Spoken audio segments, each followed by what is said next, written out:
Saludo a todos los hermanos más una vez con la bendita paz del Señor. Estamos aquí nuevamente para ya la cuarta edición de esta serie que la hemos denominado La Iglesia, donde estamos hablando acerca de la Iglesia de Jesucristo, acerca de lo que es la Iglesia de verdad, acerca de lo que encierra el círculo de la Iglesia. Y quiero agradecerle a usted que está aquí nuevamente para asistir a este video, a ustedes que están aquí asistiendo nuevamente a esta nueva edición. Muchas gracias por estar con nosotros, por acompañarnos, gracias por compartir, gracias por asistir. Espero sea de mucha bendición sobre su vida. Vamos a volver a San Mateo capítulo 16, donde dimos inicio a la serie. Habíamos quedado en el versículo de número 15, cuando el Señor pregunta a sus discípulos diciendo: ¿qué dicen la gente quién soy yo? Habíamos destacado puntos importantes acerca de eso y hoy damos continuidad en el versículo 16 del mismo libro de San Mateo, capítulo 16, versículo 16. Respondiendo Simón Pedro, dijo: Tú eres el Cristo, el Hijo del Dios viviente. Entonces le respondió Jesús diciendo: Bienaventurado eres, Simón, hijo de Jonás, porque no te lo ha revelado carne ni sangre, sino mi Padre que está en los cielos. Y yo también te digo que tú eres Pedro, y sobre esta roca edificaré mi iglesia, y las puertas del Hades no prevalecerán contra ella. Jesús, como le dije, Él es el fundador de la iglesia. Él no solamente es el fundador, Él es el edificador de la iglesia.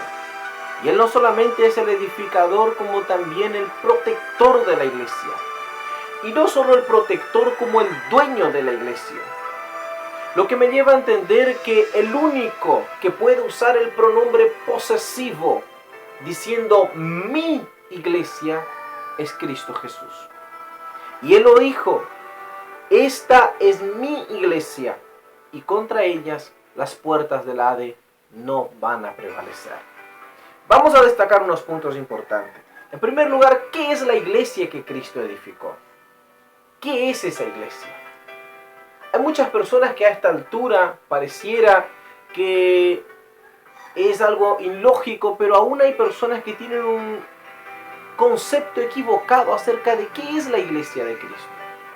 La iglesia de Cristo no es un edificio, la iglesia de Cristo no es un templo, la iglesia de Cristo, aleluya, no son sinagogas. La iglesia de Cristo son personas redimidas por la sangre de Cristo y salvas por su gracia. Esto es la iglesia. La iglesia no es un clan religioso. La iglesia es el cuerpo de Cristo. Es necesario entender que la iglesia nació y está aquí en esta tierra para hacer la diferencia. Cristo la colocó con esa misión aquí, y esa misión debe ser cumplida. Entonces, en primer lugar, la iglesia no es un edificio, la iglesia son personas. En segundo lugar, la iglesia no es un clan religioso, la iglesia es el cuerpo de Cristo Jesús. De este cuerpo, Cristo es el cabeza. Por eso Él es el cabeza de la iglesia, porque Él es el cabeza del cuerpo, que es la iglesia. Recuerdo ahora cuando Saulo de Tarso se iba a buscar a los cristianos para darle muerte en Damasco. La Biblia dice que él tuvo un encuentro con Jesús en el camino. Y en ese camino, Jesús le pregunta: ¿por qué me persigues? Saulo queda un poco confundido delante de tal pregunta, porque ni siquiera conocía a Jesús. Él estaba persiguiendo a personas, mas estas personas son la iglesia de Cristo. Jesús es nuestro defensor. Tenga buen ánimo, tenga confianza, tenga paciencia, tenga fe y esperanza. Nuestro Cristo, Él nos promete victoria. Él es nuestro guardador. Él es nuestro protector. Él es nuestro pronto auxilio en las tribulaciones. Vamos más adelante. Jesús, fíjese el mal concepto que hay acerca de esta palabra en cuanto a la interpretación bíblica. Versículo 17. Bienaventurado, le respondió Jesús a Simón. Bienaventurado eres, Simón, hijo de Jonás, porque no te lo reveló carne ni sangre, sino mi Padre que está en los cielos. Jesús le está diciendo, acabaste de recibir una revelación del cielo, una revelación de lo que será la iglesia. Detalle. Versículo 18. Y yo también te digo que tú eres Pedro, y sobre esta roca, dijo Jesús. Hay personas que aún piensan que la iglesia está fundada sobre Pedro. Es un concepto muy equivocado. Que si la iglesia estuviese fundada sobre Pedro, ella hubiese acabado muerta de cabeza hacia abajo en la cruz cuando Pedro fue crucificado. Mas la iglesia no fue fundada sobre Pedro. La iglesia fue fundada sobre Cristo. La palabra Pedro quiere decir piedra. Es una palabra que se traduce de la palabra Petras, que quiere decir piedra. La palabra Simón quiere decir aquel que oyó a Dios. Entonces ninguno de los dos significados del nombre de Pedro encaja con lo que Jesús dijo, sobre esta roca edificaré mi iglesia. Ahora, la pregunta es, ¿cómo puedo yo afirmar que Jesús es la roca? ¿Cómo puedo yo afirmar que Jesús es el fundamento de la iglesia? ¿Cómo puedo yo afirmar que Jesús es la base del cristianismo? Acompáñeme si usted está con su Biblia. Primera de Corintios capítulo 3 versículo 11 de la palabra del Señor. Dice así, porque nadie puede poner otro fundamento que el que ya está puesto, el cual es Jesucristo. Jesucristo es el fundamento de la iglesia. Sobre Él fue fundada la iglesia. Él está diciendo, Pedro, tú eres Pedro. Tú eres aquel que recibió la revelación de parte de Dios. Simón, hijo de Jonás. Mas yo soy la roca. Y sobre esta roca edificaré mi iglesia. Bendito sea el nombre del Señor. Usted no está fundado sobre ideologías. Usted no está fundado sobre una simple hipótesis. Usted no está fundado sobre cualquier cosa. Usted está fundado sobre Cristo. Él es la roca viva. Recuerdo cuando Jesús, y le hago recordar a ustedes, hablaba sobre aquellos dos hombres. Uno había edificado su casa sobre la arena. Descendieron los vientos, los ríos, y llevaron aquella casa.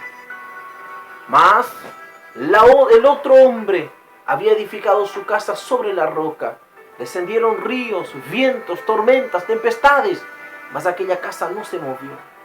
Es en este tiempo donde la iglesia verdadera, que son las personas, que somos yo y usted, no podemos concurrir al templo. Es en este tiempo donde se va a notar la verdadera diferencia entre el que sirve a Dios y aquel que no sirve.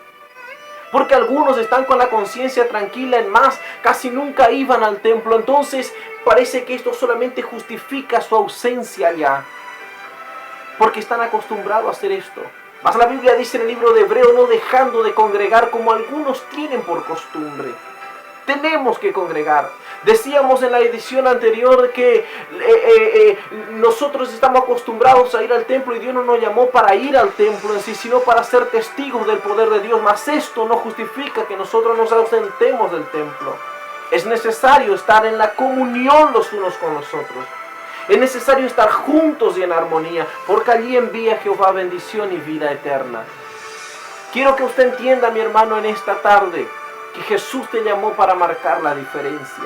Que Jesús te llamó para ser iglesia de Jesucristo en esta tierra.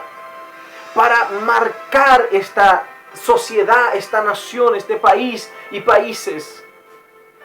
Finalizo con esto.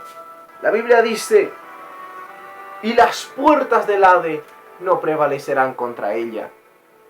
Quien me está acompañando desde el primer video se acordará ahora que en la primera edición dijimos que habían por lo menos 5 templos allí en Cesarea de Filipo, donde Jesús reveló la iglesia. Templos paganos donde se le adoraban a diferentes entidades malignas. A estos templos se le llamaba puertas del Hades o puertas del infierno. Cualquier y otro tipo de religión que llegaba a Cesarea de Filipo, estas puertas, estos templos lo echaban, lo corrían, lo despojaban, porque ellos eran los mejores allí. Ese territorio les pertenecía. Entonces ningún tipo de religión prevaleció. Más ahora Jesús está diciendo, yo no soy una religión más, yo voy a fundar mi iglesia. Yo voy a revelar mi iglesia. Y contra ella las puertas del Hades no van a prevalecer. No importa en el lugar geográfico donde usted está puesto como iglesia. No importa el contexto en el que usted fue puesto. Lo importante es que usted es iglesia de Cristo. Y si usted es iglesia de Cristo, y si usted tiene lo que Cristo dice que usted tiene, tenga confianza. La victoria es nuestra, del pueblo de Dios. Quiero orar contigo en esta tarde. Eterno y soberano Dios, más una vez, Señor, estamos aquí compartiendo tu palabra, entregando aquel mensaje que tú colocaste en nuestros corazones para compartir con los hermanos, siervos tuyos, jóvenes, niños, adolescentes, hermanos y hermanas, siervos tuyos, en diferentes lugares que nos están acompañando en este momento. Yo te pido, Señor, que la mano poderosa de tu Espíritu Santo esté extendida sobre sus vidas, trayendo bendición y prosperidad, fuerza, ánimo para proseguir hacia adelante. Muchas gracias, Señor. Amén y amén.